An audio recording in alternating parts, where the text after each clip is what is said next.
Armando Bacot just finished off an incredible career wearing number 5 for the Tar Heels. But is he the best to ever wear Cinco at Carolina?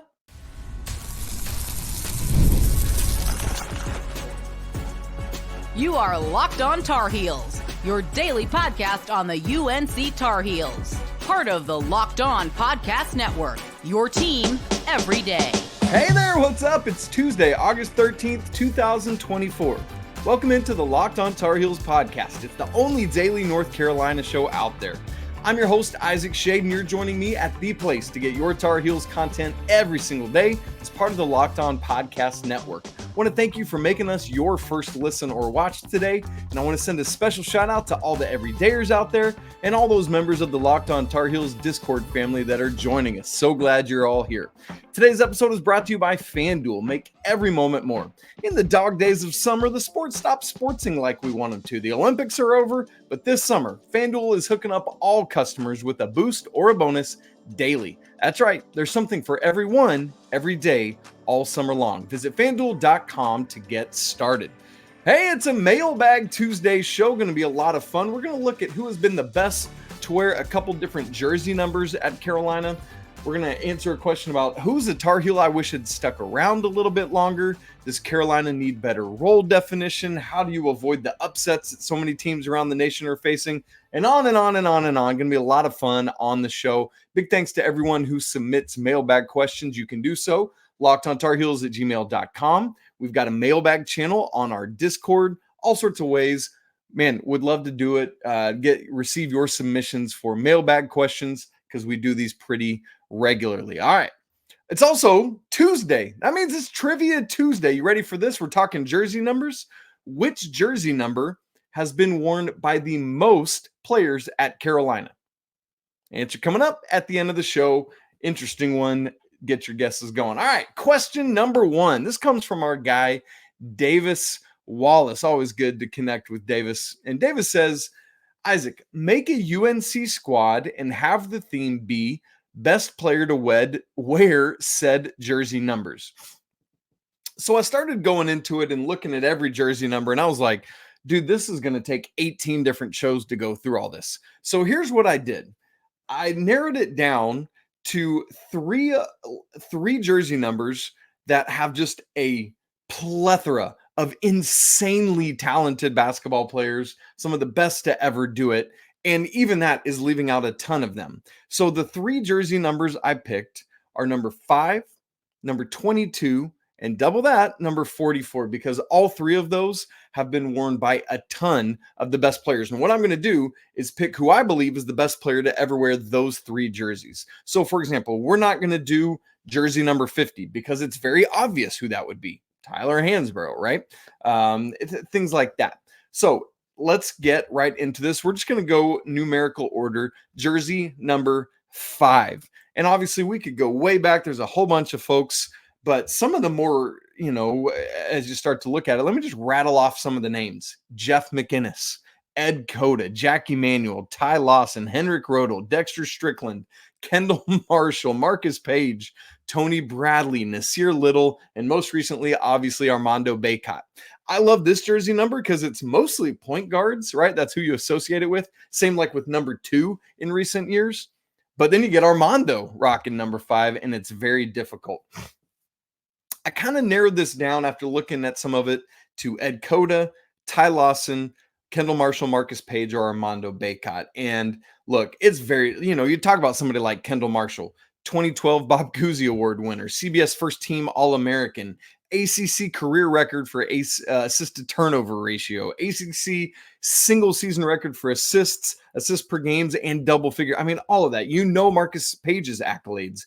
Armando Bacot's accolades. But who I really debated between at the end of the day was Ed Cota and Ty Lawson. Now, you might disagree, and that's why we do this. That's why this happens. But for me, Ed Cota or Ty Lawson. Let me give you Ed Cota's resume here. Only player in NCAA history, not Carolina, not ACC, NCAA history, with the combination of 1,000 points, 1,000 assists, and 500 rebounds. That's Ed Cota. Starting point guard on 3 different Final Four teams for the Tar Heels, For his career, averaged 9.1 points a game. That's 1,262 total points. Shot 45.2% from the field, 37.2% from three, and 73.4% from the free throw line. 3.7 rebounds, that's not his game. 192 steals, that's 1.4 per game, but finished his career with 1,030 assists. That's 7.5 a game for Ed Cota. How about Ty Lawson, whose jersey is one of the honored jerseys, oh, by the way. 2009 Bob Cousy Award winner, first team All-American, ACC Player of the Year, and South Regional MVP. Second in ACC history in assist to turnover ratio. In fact, he set a single season ACC record in that in 2009. He holds the NCAA championship game record for steals with 8 in that Michigan State game in 2009. For his career, averaged 13.1 points a game, 1,375 total points. That's in just 3 years, oh, by the way. 51.7% from the field, 40.3% from three, including Ty's junior year. He shot 47% from three. That's stupid. 78% from the free throw line, 2.9 rebounds per game. Did have 608 assists. He averaged 5.8. Again, that's just in 3 years. And how about this? Ty Lawson never had more than 83 turnovers in a single season. Unreal stuff. At the end of the day, because of the points, because of the national championship, I ended up picking Ty Lawson as the best player to wear number 5 at Carolina. Give me your thoughts. You agree? You disagree? Who would you have gone with? All right, let's skip ahead to number 22. This is another one. Lots of great players. York Larice, Bobby Lewis, Jim Delaney, George Karl, Dudley Bradley, Buzz Peterson, Wayne Ellington, Pierce Landry, Wes Miller. One of the two Scott Williamses, Isaiah Hicks wore 22 at first. And so, I mean, just a plethora of dudes. Ultimately, I narrowed this down. You know, you look at George Karl and what he did. You look at York Larice and what he did. York would be my third leading candidate, but I narrowed this one down to Wayne Ellington and Bobby Lewis. Bobby Lewis holds the single game UNC scoring record, 49 points, 2-time All-American, third at UNC in career points per game, averaged 22.1 points a game for his career, not just in one season, scored 1,836 total points in 3 seasons. That's all. And his sophomore year, Bobby Lewis averaged 27.4 points, 6.1 rebounds a game for Bobby Lewis's career. Against Wayne Ellington, the 2009 MOP in the Final Four, finished second at UNC in career three-pointers. He's since been surpassed, obviously, in that. For his career, averaged 14.7 points per game, 1,694 points in 3 years, shot 46.3% from the field, 39.7% from three, and 80.9% from the free throw line, 4.1 rebounds, 258 assists, 2.2 per game, and 109 steals for his career. At the end of the day, I had to choose Bobby Lewis here. I mean, the dude was just an absolute scoring machine. Unbelievable. Number 22, your winner is Bobby Lewis, who played from 64 to 67 at Carolina. All right. And then the final number that we go to is number 44. This is the only jersey at Carolina to have been honored 4 times. So 4 different players who wore this jersey: Larry Miller, Dennis Wyusik, Tyler Zeller, and Justin Jackson were all honored in the number 44. Crazy stuff. And in addition to them, don't forget, oh, by the way, Matt Doherty, Rick Fox, just to name a couple others. Crazy stuff here. As I look at this, I narrowed it down to Larry Miller and Justin Jackson, with all due respect to Tyler Zeller, who came in third. Justin Jackson obviously played from 2014 to 17. 2017 consensus first team All-American and the ACC Player of the Year. Single season UNC three-pointers record 105, obviously before RJ broke that last year. First ever Tar Heel to hit 100 or more threes in a single season. He's one of just 2 Tar Heels ever with the combination of 1,600 points, 150 threes, 400 boards, and 300 assists. 13.8 points a game for his career, shot 45.9% from the field, 33.9% from three. Remember, he didn't shoot all that well from three till his junior year. 71% from the free throw line, 4 boards a game, 314 total assists. And obviously, Justin Jackson, that was another 3-year situation. And then you compare that with Larry Miller, played from 65 to 68, another 3-year guy. 2-time All-American, ACC Player of the Year, ACC Tournament MVP, part of the 2022 College Basketball Hall of Fame class, 21.8 points per game for his career, scored 1,982 points in just 3 years. Obviously would have been one of just a handful of Tar Heels to cross 2,000 had he played 4 years. 51.1% from the field for his career, 9.2 boards a game. How about this? Never averaged below 20 points per game in a single season, Larry Miller. 9.2 rebounds, I already said that, and I'm just crazy stuff. So with due respect to Justin Jackson, our winner of the best player to wear number 44 at North Carolina is the man, Larry Miller. All right, gang. As I said, I want to know who you would have picked for all these and who you would pick for other jersey numbers. Let me know in the YouTube comments or hop in on Discord. Fun conversation. So Davis, thanks so much for that question, man. That is a super fun one. Now, Harrison Ingram left Carolina. By the way, the best player to ever wear 55 for the Tar Heels. Left this year. I was hoping he'd stick around for one more go. But I got a question wondering, who's another player that I wished had stayed longer? I'll give you my answer and more coming up in just a second. Right after I tell you about FanDuel. I love sports. I never want them to stop. I was so bummed when the Olympics ended over the weekend. But in these dog days of summer, we get fewer games, right? And the sports just don't sports like we want them to. But the good news is that FanDuel lets you keep it going whenever you want. All you got to do, open up the app and dream up bets anytime you're in the mood. And this summer, the good news is that FanDuel is hooking up all customers with a boost or a bonus daily. That's right. There's something for everyone, every day, all summer long. How about the Wooden Award lines for the upcoming basketball season? Hunter Dickinson, Kansas leads the way at plus 550. Hey, tied for second, our guy RJ Davis, along with Mark Sears from Alabama, plus 600. And following just behind them, also tied, is Caleb Love. You know where he plays. And Janai Broome at Auburn, plus 1,500. So head on over to FanDuel.com and start making the most out of your summer. FanDuel, official betting partner of Major League Baseball. Next question is an email from Drew Williamson. Thanks so much, Drew, who says, Harrison Ingram made the right choice to go pro, and I truly wish him success. But I selfishly wanted one more year. Right with you, Drew. He was so amazing to have in the program, both on and off the court, that I really wanted him back. This made me think of other guys who entered the draft at the right time, but left us wanting more. Who's the one player from past teams that you selfishly wanted to stay with us for one more year? This is a great question from Drew, and I love that you say selfishly, because we always say, like, man, I love it for him, congrats, go on off, but I want him back. There's a lot of players through the years with this, like there was a real shot at one point that it sounded like Sean May might come back. Can you imagine a front court of Sean May and Tyler Hansbrough together? Wow, crazy.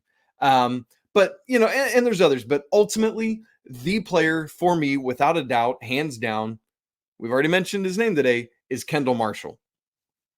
And just this person, you know, this was a question to me personally, was just that one where, you know, Kendall kind of broke in his freshman year as you know, overtaking Larry Drew, and then just set the world on fire his sophomore year. He was obviously known as an assist man first, but he started shooting well, started scoring more. And man, I think his junior year would have just been silly how good it was. Now, I know the deal was he loses a whole bunch of the dudes around him, Harrison Barnes, John Henson, Tyler Zeller. And let's remember, all 4 of those guys, including Kendall Marshall, went top 17 in the draft that year. Harrison went 7th, Kendall went 13th, John Henson right after him 14th, and Zeller 17th. And I just felt so bad for how his college career ended with that injury against Creighton in the NCAA tournament. So I wanted redemption his junior year, and I get it. All your dudes are leaving, so you're gone too. But I just loved everything he brought to the program. Like, there is just something to me about guys like him and Ed Cota and Elliot Cadeau, these true point guards who just enhance the capability of any team. You know, you think about like a John Stockton, right? Like just unbelievable. Kendall's ability to pass, to see things that mere mortals don't see, to pitch ahead. You know, you contrast that with like a Ty Lawson and his blazing speed a couple years before. I mean, I'm like giddy like a schoolboy talking about Kendall Marshall and everything he did. So unequivocally, the answer for me is Kendall Marshall. And I still wish he was on staff, right? Like I hated that things didn't work out there. But that's my answer, Drew. I'm curious who other people would answer with that question. Who's the player that you're like, gosh, one more year, why'd you leave? All right. And then the next question that we'll tackle here comes from In Roy We Trust 05 on the Locked On Tar Heels Discord, who says, does HD's Coach Hubert Davis, that would be his NBA philosophy of playing the matchup and playing certain players at certain times, work at the college level? Can you really call on a 19-year-old kid that hasn't played many significant minutes all year to help win a Sweet 16 game, while at the same time putting the guys that have played those minutes on the bench? I can see how a professional 25 to 32-year-old whose full-time job is to play basketball can be ready at any time, but I question if it's the right philosophy at the college level. This is a great conversation, and to me is really appropriate right now in light of all the conversation around Steve Kerr's management of Team USA in the Olympics, right? Like with Jason Tatum not playing much and his mom getting all butthurt about it and doing some of that. And we've seen this in Coach Davis's first 3 years here at Carolina, where, you know, his philosophy, what he always says is, guys, you got to be ready at any time because you never know when your name or your number will be called, and we want you ready. I understand that, and I get it, but I am a huge fan of role definition. And to me, at the college level, as you alluded to in the question here in Roy We Trust, role definition, particularly at the college level, is key. Now, I'm not saying you don't tinker from time to time. Obviously, you got to adjust for foul trouble. You got to adjust for like, oh boy, this dude's getting cooked and I didn't see that, so we got to make an adjustment. Sure, I get that. But by and large, if I'm always the first guy off the bench, I want to know I'm the first guy off the bench. If I'm the player 9 in the rotation and I know that I typically get 2 minutes right before halftime and that's it, then I know I can just go hard for those 120 seconds of game time. And that's my role on this team. And if that's my role, so be it, but I want to know it. And I think you're right. When you think about professionals, man, they're trained to do this. It's what they're called on to do. Or you even think about like a bullpen pitcher in baseball. Literally never know when you're going to have to pick up and go, right? And I really think that this past season, though, I felt like Coach Davis settled into, better role definition. I thought the guys really were able to lean into that more. I thought his first year was the year in particular that it was very, very difficult for the guys to know when things were going to happen. So I'm very curious to see it this year because you have a mix of 6 returning players. You have a mix of 3 incoming freshmen, 2 of whom we think will be key contributors, and you have 2 incoming transfers who I think Cade is going to play a bigger role than Van Allen, but we just don't know. Like, we firmly know what Elliot Cadeau's role is going to be. Perhaps minutes are the question. You know, will they jump up significantly? I hope so. Obviously, RJ is the person whose role and job we most firmly know. But outside of that, I mean, you think about the front court and how wide open it seems to be. So it might take a little while to figure out these roles and who goes where and how that joins together. So I'm very curious to see it. But yes, I think this is a key to college basketball. Help these guys figure out their job and then unleash them to make it happen. Now, last season, we saw a historic number of upsets in the regular season. How can the Tar Heels stay away from that coming up this year? We'll talk about it in just a second. Right right after I tell you about eBay Motors, passion, drive, and patience. The formula for winning championships is also what keeps your ride or die alive. eBay Motors has everything you need to maintain your vehicle and level it up to peak performance. From superchargers to roof racks, exhaust kits to LED headlights, and more. Whether you're into speed or power or style, eBay Motors has got you covered. With over 122 million parts for your number one ride or die, you'll always find exactly what you're looking for. And with eBay Guaranteed Fit, your part is guaranteed to fit your ride every time, or you get your money back. Why? Because with eBay Motors, you're burning rubber, not cash. With all the parts you need at the prices you want, it's easy to make your car the MVP and bring home huge wins. So keep your ride or die alive at ebaymotors.com. Eligible items only, exclusions apply, eBay Guaranteed Fit only available to U.S. customers. Our next question comes from Emily Von Pocky on Discord. And she said this was in the midst of last season, by the way. So imagine we're still in the season. This season has become, quote, the season of the upset, with a tremendous number of unranked teams upsetting highly ranked opponents.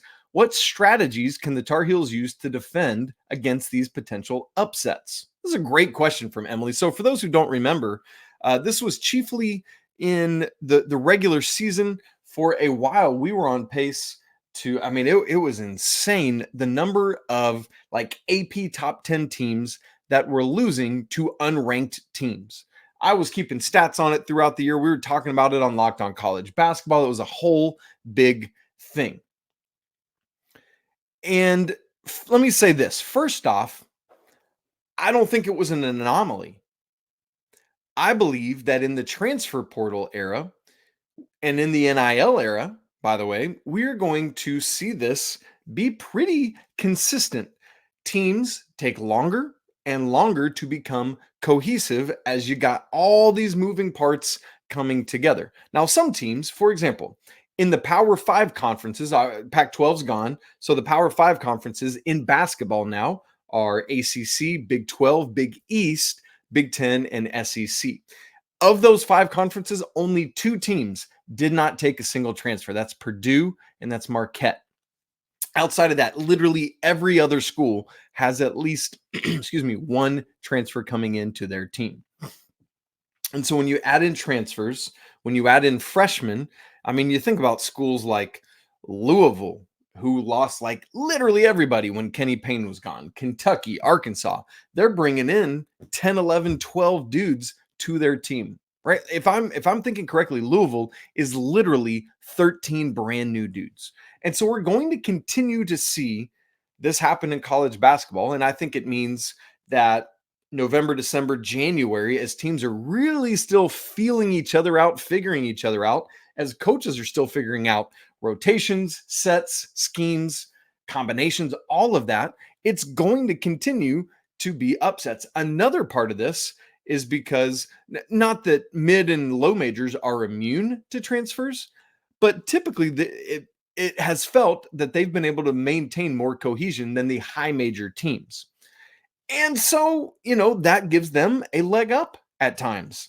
And so in some way, I think this is fun for college basketball in general because people love to see upsets, unless it's your team, right?